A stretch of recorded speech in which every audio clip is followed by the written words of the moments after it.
The neuroscience startup BrainBridge just introduced a new concept for an AI-driven robotic system capable of performing head transplants. But right now I only need the eye replaced because that blood vessel broke and I'm still recovering from it, so forgive the ugly eye. Matt Wolfe got us with the circle game. New ultra heat resistant computer storage means that AI might soon be going to the center of the sun. Generative image can be so human and the text can be so good they can actually pass those selfie ID check systems now. Microsoft has released a new model called Aurora, a foundational model of the atmosphere. The US Army has now used artificial intelligence to create a shape, like I'm talking about an object, that is more shock absorbing than anything humans have ever made before. The Hollywood agency CAA has built a deepfake media storage system for its A-list celebrities. A few examples have popped up of Microsoft Copilot putting advertisements in the link output, which I really hope is just an accident. A Wired journalist went undercover with a famous Onlyfans model to find how much LLMs are actually talking to the people who are paying to talk with the model. Microsoft launched a new generation of AI PCs that record everything you do on your screen and use computer vision to help you understand it all, which seems like kind of a privacy nightmare and the most powerful tool we've ever used. And a guy who just left Google said that inside the company it's like pure panic over this AI stuff, and it reminds him of the old Google+ fiasco. So much tech drama. But first, let's check Alan's conservative countdown to AGI to see where we're at. And we are at 74% of the way to AGI. All right, so this thing is trending, and according to the advertisement, it's safer, faster, and more reliable than any other head transplant system. All right, and since you don't have a body of any kind when your head is switching over, you get this headband that gives you the ability to communicate your thoughts directly, kind of Neuralink style to them, so you have some ability to communicate without a body. And if you're worried that you might end up with a wrinkly face on like a super young body, don't worry about that too, because BrainBridge will actually be able to conduct a full face and scalp transplant as long as you're doing it. So I guess you get pretty much the same facial structure, same brain, everything else gets replaced. Credibility might be fairly low according to the comments though. Hands down the single funniest attempt to get funding I've ever seen. And this guy's right, it's technically a full body transplant if you think about it. All right, now in real news, I found a single frame from Matt Wolfe's last video where I swear he's giving me the circle. Have you guys played the circle game before? Like, it's below the waist, it's a full circle with the two fingers out. I got. Now you did too. And watch yourselves out there, because even these trusted AI influencers, they might get you when you're not looking. There's now a new ultra high heat computer storage method that means we can start putting AI in the center of volcanoes. But actually this storage medium really matters, because if you think about it, this means we can start building specialized models and sensors that can be in new places. Imagine the center of nuclear reactors, oil fields, or even if we ship them out into space and they can exist on the surface of some of these planets that get so hot. And this storage device, which is only 45 nanometers thick, actually has impressive durability considering its thinness, and it maintains a stable performance through 1 million read cycles at those extreme temperatures. Like, look, I've been out in the sun, I've seen my phone overheat before until it has to turn itself off. Those days might be over. So one interesting combination of having photorealistic image generation and now some ability to write correctly is that you can get past some of these ID verification systems that would say, send me a selfie of your face holding, you know, something specific so that they know it's actually you. They usually give you something to write on a sheet of paper, you write it down, you take a selfie, you send it, and then they know that it's you. But if AI is this advanced with image generation, these systems are broken. It reminds me of something else I saw on Reddit a while ago, where they actually had an AI system that was looking at a photograph of a CAPTCHA, and it says, what is this? And then it reads out the letters on the CAPTCHA and then says, but it's also a CAPTCHA to prevent computers like me from, you know, impersonating humans. And we're like, you can get past the CAPTCHA, obviously. So this is a new artificial intelligence model that has come out of Microsoft called Aurora. Okay, so what Microsoft has done here is they've started with a really unique data set. It's over 1 million hours of basically climate data. So it's like vast kinds of data, like moisture, temperature, the location, like latitude and longitude of the information, the data point when it was taken, elevation, seasons, all of that kind of data was curated into a special data set and then fed into this, which is over 1 million hours of weather data. And the goal is to do atmospheric forecasting, right? It's supposed to be the weatherman. It's supposed to tell you what's going to happen in the future. And it does it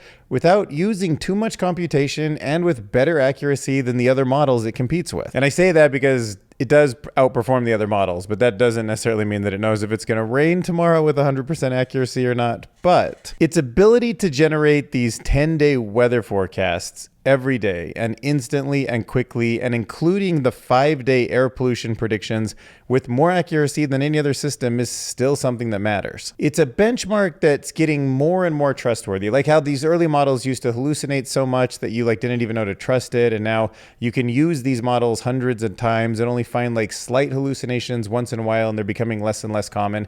This is the equivalent of that, but for the forecast. And I think because you have a pattern like this, that maybe if you just keep feeding in more data, you keep scaling it up, now Microsoft has this base model to build on that they, or NVIDIA is doing a lot of work in this space too, will be able to solve the 10-day forecast problem. All right, so the US Army has released a pretty cool looking little object here, because this robot is making the most shock absorbent object that the world has ever seen. And there it is. But what's even more impressive, I think, is the iterative way that it discovered this. So this is a machine learning system. This is artificial intelligence that is using trial and error and then learning from every data point on how to update its weights for the next one. Okay, so check this out. First, it 3D prints a small plastic structure, recording its shape and size. Okay, so this is an iterative kind of evolutionary process. So it's got its weight, it's got its shape. Then the object is crushed to measure its energy absorption, and it just says, okay, let's see if we can do better. A new shape comes up and it crushes it. A new shape comes up and it crushes it.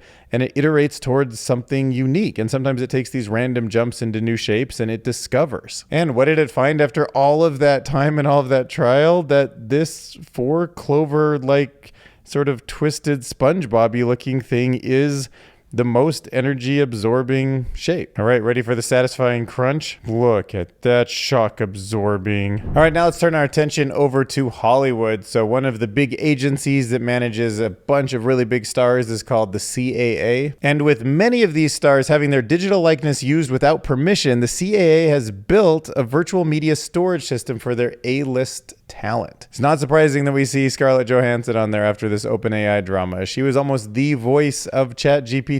Arguably Sky, which is the name of the voice that is one of the choices, actually was based on her, which I don't think it was, but I understand the controversy. So what's the CAA going to do to protect these actors, athletes, comedians, directors, musicians, and more? Well, they've got a project called the CAA Vault, and this is where the actors record their bodies, their faces, their movements, their voices, all using digital scanning technology to create an AI clone that the CAA protects. So the CAA is saying, frankly, our view's been that the law is going to take a lot of time to catch up, and by creating this kind of digital likeness vault, there's now a legitimate way for companies to work with one of our clients in a digital way. If a third party chooses not to work with them in the right way, it's much easier for legal cases to show there was an infringement of their rights. All right, so Microsoft Copilot, which should be using the Bing search engine in the background, as far as I understand, shouldn't be outputting advertisements. However, it should be linking to its sources. And at least in this one case, we have an example of the link being an ad. Now, it seems like Microsoft hasn't chimed in on if this was an accident, but I assume that it is. And I do have strong feelings that if advertising makes its way into any of these models, you should stay away from it. I'm telling you, it is worth the $20 a month for any of these models, because advertising was the original sin of the internet. The whole thing would be so much more in line with us as users if it wasn't trying to persuade us all the time to buy things. Like a social network where we all pay a fee to use it, which, as annoying as that is, and it might discriminate against some people who don't have money to join it, that would be one where the company would be incentivized to make sure the user has a good experience. And I'm convinced that as these large language models become part of our lives, the last thing we want is a super intelligent, super persuasive thing that knows everything about us to try and nudge us towards just whatever, capitalism or political viewpoints. The money that they make from these kind of systems should come from us, so that what we do is pay them when it does what it's best for us. So we'll give them the benefit of the doubt on this. It probably was just mislabeled, and they're generating a lot of queries. It's not surprising that maybe once in a while it does come up with an ad as a mistake. But if that becomes part of the business model, I'm out. Now, let's take an undercover journey into the world of Onlyfans. And I hate to break it to you, but if you are paying for time chatting with some of your favorite online influencers, there's a good chance that it's not just one person, but actually a team of rotating low-paid workers pretending to be her. All right, so this kind of work is often outsourced by the Onlyfans model to one of these chat management agencies to handle the overwhelming flood of messages from fans. But of course, it's their job to to give that allure that like you're actually talking one-on-one with that person. And to save money, these agencies are usually hiring people from low-wage countries. They usually juggle multiple conversations, and their goal is to kind of excel at ensuring a fan remains engaged, and they're spending money because they're usually getting paid for like time on chat. And I can't think of an industry that's more ripe for disruption than this, because it's not even about like customer service. It's not even about connecting to a corporate database to make sure that you give fans the right answer. It's just about learning what keeps them there the longest. And every time an AI could generate through a large language model these conversations and respond, they could use the cutoff time as information for what they did wrong, like what the optimal way to talk to somebody is. So be careful, because it's already been kind of highly trained to keep you engaged. But now a machine that actually probably knows more about the individual person than any human could, because it could analyze them and look at all the other conversations and could actually read transcripts of everything these OnlyFans models have ever said, is going to be super accurate at it. All right, so don't get deceived out there, all right? All right, and speaking of recording everything that happens on your PC, let's talk about this Copilot+PC announcement at Microsoft Build. So it's called recall. It's not keyword search, right? It's semantic search over all your history. And it's not just about any document. We can recreate moments from the past, essentially. Okay, so let me just explain why I think this is such an interesting moment for AI, because it takes me back to when Facebook started showing your feed to other people, like your friends. And this was a huge privacy concern at the time. You know, like at that time on the internet, when people are still using Facebook, like when social media, social networks was like a whole new thing, it seemed so invasive to actually do something and have that be pushed out to your friend. Like, you don't do that. Like, you can message people and that's that. But of course, it kind of worked, and being curious humans that always want to know what everyone else is up to and super nosy, it was just like blew up, right? Facebook become Facebook. So at first, when I saw in the Microsoft Build conference, like there's a constant screen recording going on, right? Like I'm screen recording right now, so I can use this footage to edit the video in a couple hours. So I just kind of thought, oh, like a time machine or something. It's just a full screen recording, which is going to record too much, because it's not like we all want that history everywhere. If our laptop gets stolen or something, do you want someone to scroll through everything that was ever on your screen at all times? Like, I don't think so. However, if that's a file and some sort of like GPT-4o, like a vision multimodal model, is actually understanding everything that was ever typed on the screen without like looking at the individual keys, but it can see all the text on screen at all times. It can understand the context of the type of videos you were looking at. It can understand the kind of work that you do. It understands the context switching, the tab formatting, the way that you might use Excel for your job, and all of that stuff. And it's all in memory. Now, all of a sudden,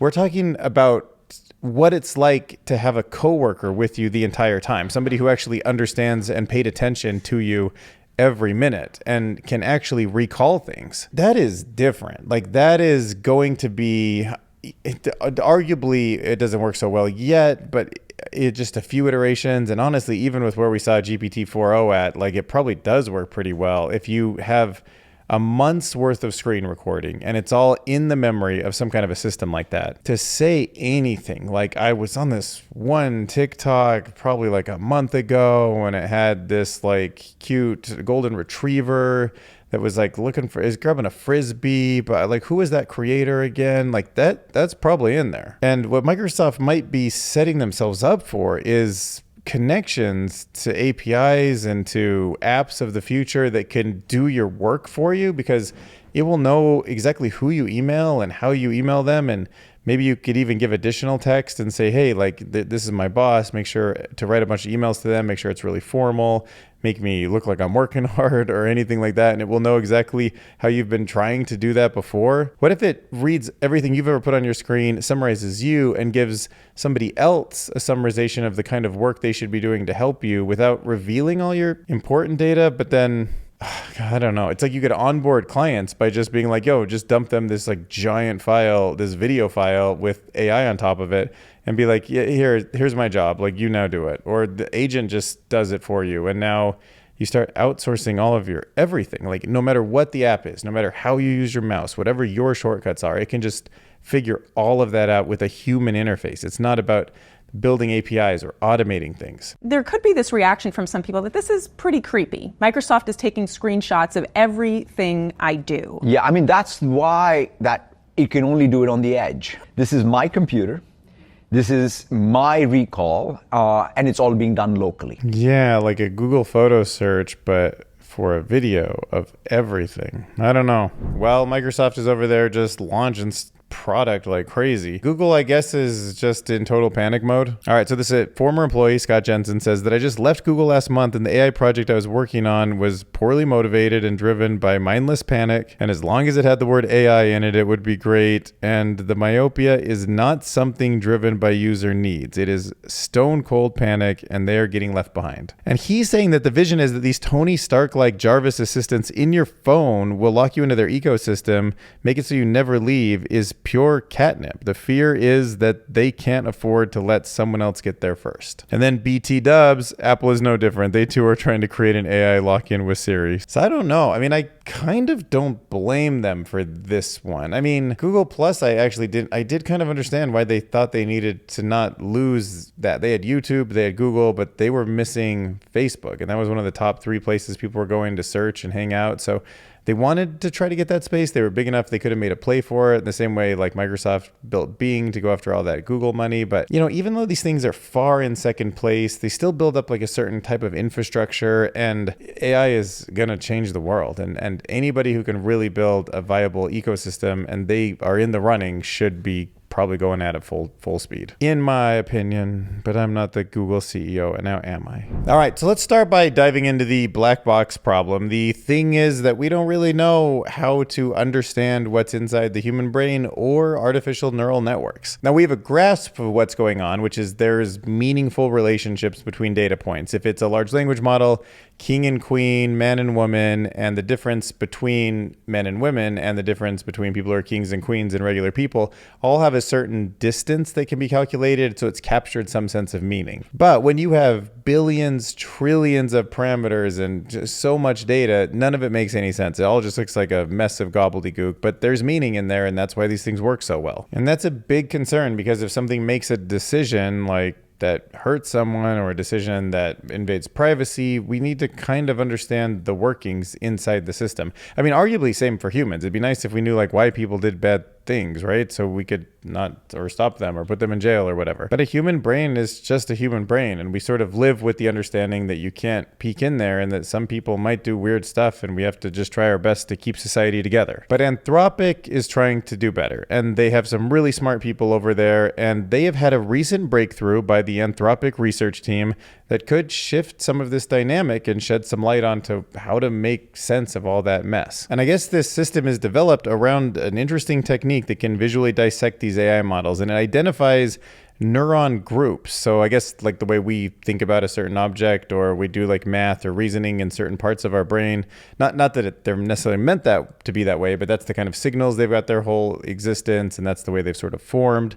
There's something kind of similar going on digitally. So they found this group of like digital neurons inside of Claude. They're one of their big large language models that when stimulated produced unsafe code, but when it was suppressed, the code was harmless. Like, is that the equivalent of a human that's like, I've got a bad thought or I've got a good thought, and it could be suppressed or activated? Because I mean, that's so interesting. Like, if this becomes a real tool that all of us can understand and use, maybe something that is just part of how these models work that we can all take advantage of, maybe the alignment problem will be potentially more solvable than I've thought it was. I mean, I'm going to look into this, but if you can suppress certain parts of the brain that prevent harmful things from coming up in the first place, that's pretty interesting. Now, Anthropic is just saying like, hey, like we've got this sort of breakthrough and the tool's in its early stages, but it's a promising new method to directly enhance AI safety by allowing deeper insights into how these systems function internally, meaning that even if they're open source, they would be safer, right? I don't know. I mean, there's some cool stuff going on in Anthropic. And remember, that's the guys and girls that used to be over at ChatGPT building the OpenAI systems early on. And they left because they thought they had a better, safer way to build these models. And, you know, OpenAI was all about safety originally. And a lot of the people who really care about that went over to Anthropic. And a lot of people who kind of were left to build products with big Microsoft budgets stayed over there. So Anthropic is really a special company. And in fact, I hope that Ilya and all those guys that were leaving because of the way that they weren't feeling that OpenAI was taking safety seriously end up over there. That'd be a great place for them. All right, now you guys want to talk about smart rubber? What are you talking about, Dylan? What is smart rubber? Well, it's an ability to actually compute, to have computational tasks using rubber. Yeah, smart rubber, without electrons carrying information down a circuit. So that's a totally different, more robust system, it seems like. So what these researchers are doing is they've pioneered a new way for simple robotic structures to perform computational tasks. So they're actually using rubber elements as mechanical bits. So like the way you'd have a 1 or a 0, they're using this unique, what they call metamaterial, to either stretch one way or stretch the other way, and it can mimic a 2-bit binary counter. So it's leveraging the interactions between two pre-curved rubber beams to store and process information,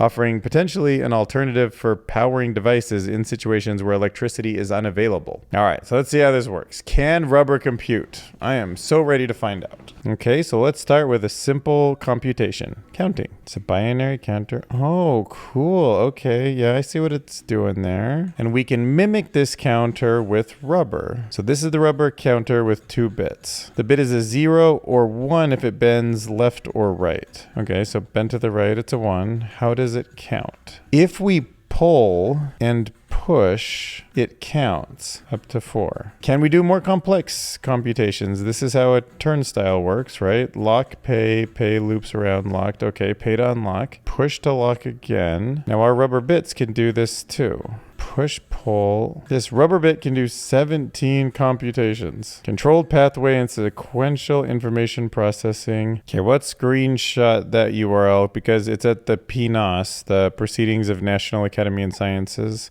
So let's go check that out. And if you want to look it up, it's called Controlled Pathways and Sequential Information Processing in Serially Coupled Mechanical Histrons. So a histron is a system where the output does not directly follow the input, but depends on both current and past inputs. Like, to me, that stuff would be so fun to know more about. Just so interesting that you can have these 1s and 0s build up into computational systems, or like logic gates. You know, there's just like 4 logic gates and you can build anything out of them. I know it's possible. The details of how it's possible still beyond me. All right, so the next research paper that we're going to talk about is called Art3D, 3D Gaussian Splatting for Text-Guided Artistic Scene Generation. Okay, so this idea of 3D Gaussian splatting is a technique in itself that's used in computer graphics to make things like basically have volume. So it's a data point, not exactly a pixel, but it can influence all the pixels around it. And like a blob, a Gaussian blob, something that's kind of blurry, a blurry blob, it can hit some of the pixels harder than others, giving them more or less depth. And then you splatter these blobs all over the image. That's the Gaussian splattering process. But of course, there's a mathematics to this, meaning the blobs totally change the shape of everything. They're in the foreground or the background, depending on what the image is. So this is a process where, while it's diffusing the pixels, the images that become the story, it's also thinking about where do the blobs belong and how does that make the depth work right. But the model helps keep a 3D scene cohesive even when it's viewed from different angles. This Art 3D thing really stands out because you can turn these simple text prompts now into these high quality, visually appealing 3D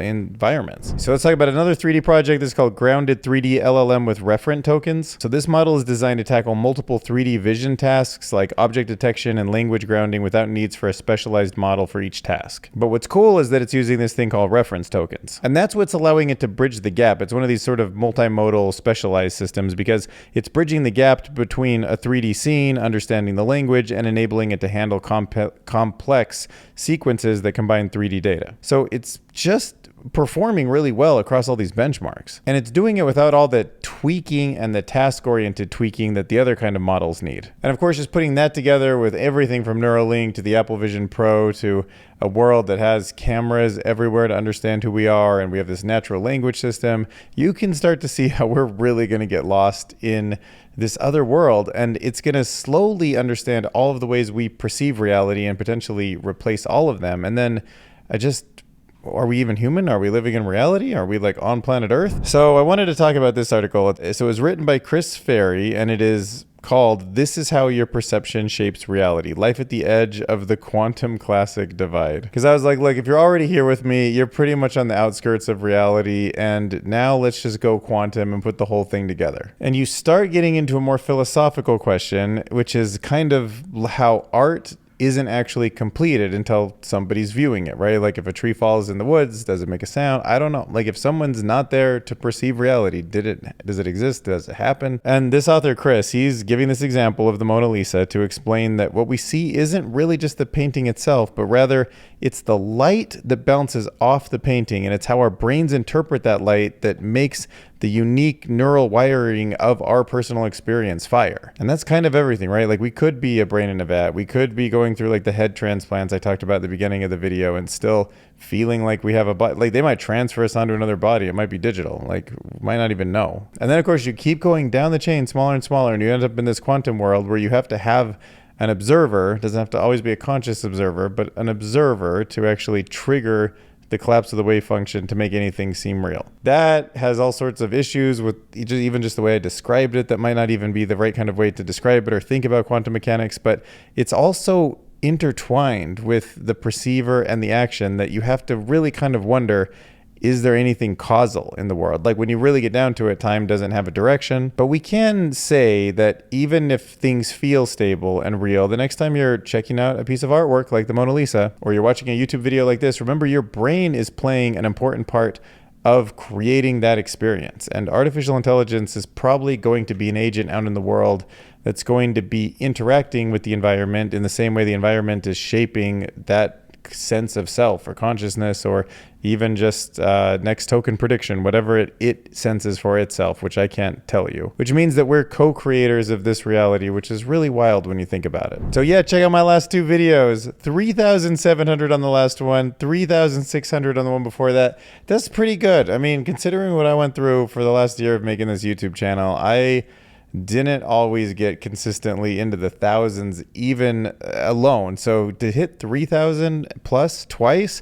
and this 7,600 one, there's some others down here that were like, look at that one, 8.4, feels great. So let's just quick analysis. Cows with VR headsets. People were giving me some good feedback. They said they liked the thumbnail. It was fun to see the cow with a VR headset on. You know, and I deliver. Like, there it is. A cow wearing 2 VR headsets. Boom. You got what you clicked on. So the analytics showed that launching at nighttime worked for me. I jumped up really quick to 3,100. I got 50 new subscribers. I made like $8.25. Actually, sorry, on retrospect, the click-through rate, as much as I was getting feedback saying they liked it, that's actually a pretty low click-through rate. So I got pretty lucky that we actually got 35,000 impressions. Oh, maybe do you think I should have said something like move over AI or something, since there's a cow in the thumbnail? I don't know. I actually got some traffic from WhatsApp and Telegram, so maybe some people were like sharing it. Now, another big factor I think was the bell notification. So it said that 100% of the 532 of you that are subscribed with bell notifications